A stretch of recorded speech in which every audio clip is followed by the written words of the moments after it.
यह दंतुरित मुस्कान। भाग 1।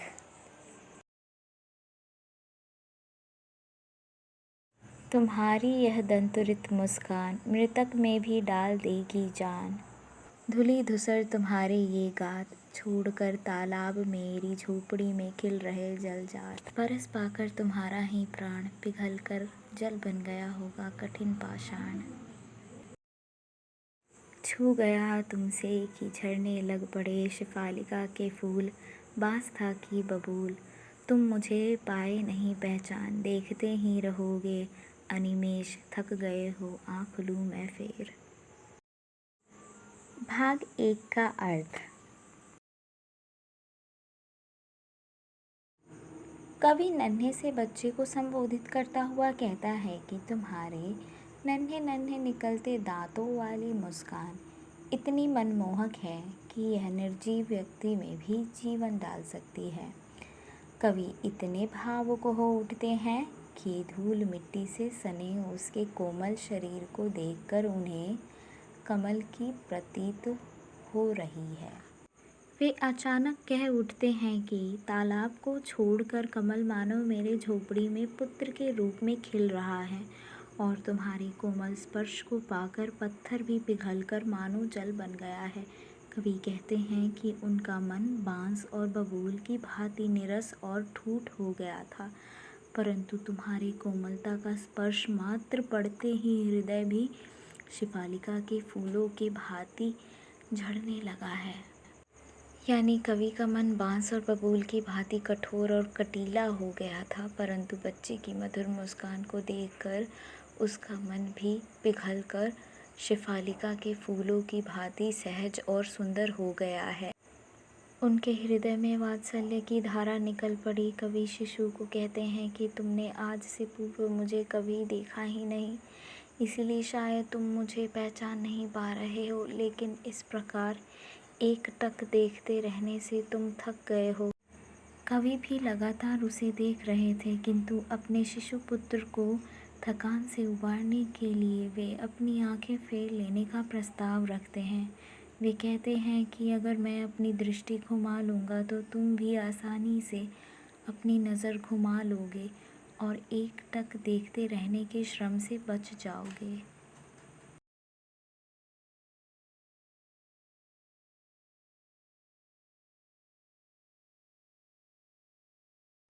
भाग 2। क्या हुआ यदि हो सके परिचित ना पहली बार, यदि तुम्हारी माँ ना माध्यम बनी होती आज, मैं ना सकता देख मैं ना पाता जान तुम्हारी यह दंतुरित मुस्कान। धन्य तुम, माँ भी तुम्हारी धन्य, चिर प्रवासी मैं इतर मैं अन्य। इस अतिथि से प्रिय तुम्हारा क्या रहा संपर्क, उंगलियां माँ की कर्राती रही हैं मधुपर्क, देखते तुम इधर कनखी मार और होती जबकि आंखें चार, तब तुम्हारी दंतुरित मुस्कान मुझे लगती बड़ी ही छविमान। भाग 2 का अर्थ। शिशु अपनी दंतुरित मुस्कान के साथ एकटक अपने पिता की ओर देख रहा है, किंतु उसने अपने पिता को नहीं पहचाना। कवि को ऐसा प्रतीत हो रहा है कि उसकी आंखों में जिज्ञासा है। कवि उसे संबोधित करते हुए कहते हैं कि तुम मुझे पहली बार देख रहे हो, इसलिए यदि मुझे पहचान भी ना पाए तो वह स्वाभाविक ही है। मैं ही कभी तुम्हारे सामने ना आया तो भला तुम मुझे कैसे पहचानोगे। कवि शिशु से कहता है कि लंबे समय तक प्रवास में रहने के कारण तुम्हारे लिए मैं अतिथि ही हूँ। अगर तुम्हारी माँ ना होती तो आज तुम्हें मैं देख भी नहीं पाता। मैं घर पर नहीं रहा। तुमसे मेरा क्या संबंध है यह तुम नहीं जानते, किंतु तुम धन्य हो और तुम्हारी माँ भी धन्य है, जिन्होंने तुम्हें जन्म दिया और अब तक तुम्हारी देखभाल की। तुम्हारी माँ ही तुम्हें अपनी उंगलियों से शहद आदि मधुपर्क कराती रही, इसलिए तुम्हारा परिचय माँ से ही रहा। तुम मुझे कनखियों से देखकर पहचानने का प्रयास कर रहे हो और जब मेरी नज़रें तुमसे मिलती हैं तो तुम मुस्कुरा उठते हो। तुम्हारी मुस्कुराती हुई छवि बड़ी ही मनमोहक लगती है।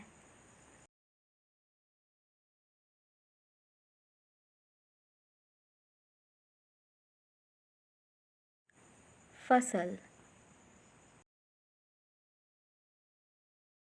भाग 1। एक के नहीं, दो के नहीं, ढेर सारे नदियों के पानी का जादू। एक के नहीं, दो के नहीं, लाख लाख कोटि कोटि हाथों के स्पर्श की गरिमा। एक की नहीं, दो की नहीं, हजार हजार खेतों की मिट्टी का गुणधर्म।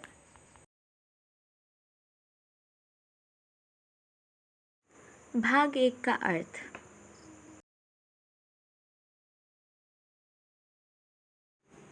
कवि कहते हैं कि फसल उगाने के लिए बीज, मिट्टी, पानी, हवा, सूरज की किरणों आदि की आवश्यकता होती है। ये सब तो प्राकृतिक तत्व हैं।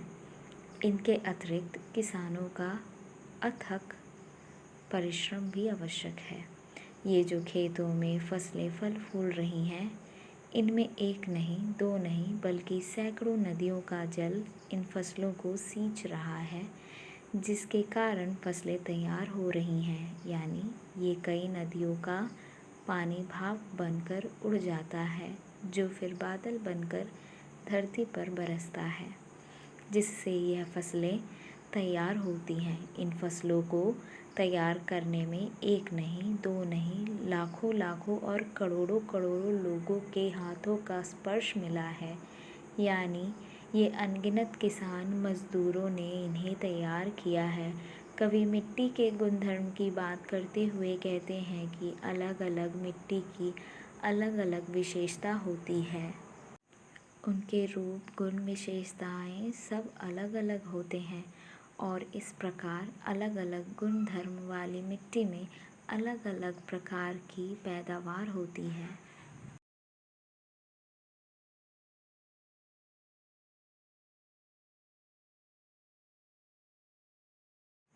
भाग 2।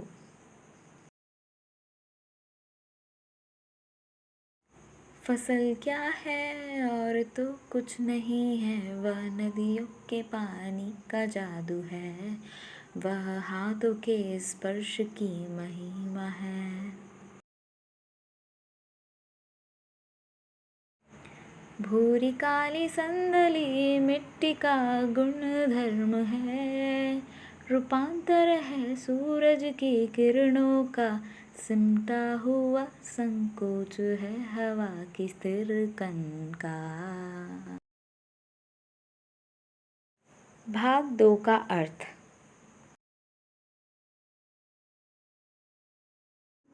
कवि फसल को लेकर प्रण करते हुए उत्तर देते हैं कि ये फसलें और कुछ नहीं हैं, केवल नदियों के जल के प्रभाव का जादू है तथा मनुष्य के हाथों के स्पर्श अर्थात उसके श्रम का सुखद परिणाम है। ये फसलें कहीं भूरी मिट्टी से उपजी हैं, तो कहीं काली मिट्टी से, तो कहीं संदली मिट्टी से उपजी हैं। लाल, काली, भूरी, पीली, चिकनी या रेतीली मिट्टी में अलग अलग प्रकार की फसलें उगती हैं। ये फसलें सूरज की किरणों का बदला हुआ रूप है। सूरज की किरणों ने ही इन फसलों को अपनी ऊष्मा देकर इस तरह का रूप प्रदान किया है। इन्हें बड़ा करने में हवा की भी अपनी महत्वपूर्ण भूमिका होती है। फसल प्राकृतिक तत्वों और मानव श्रम के सम्मिलित योगदान से तैयार होती है।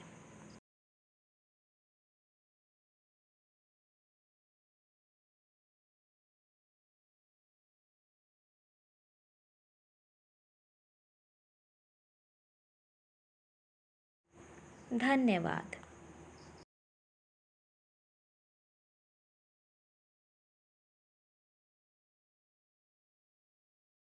Please like and subscribe for more content.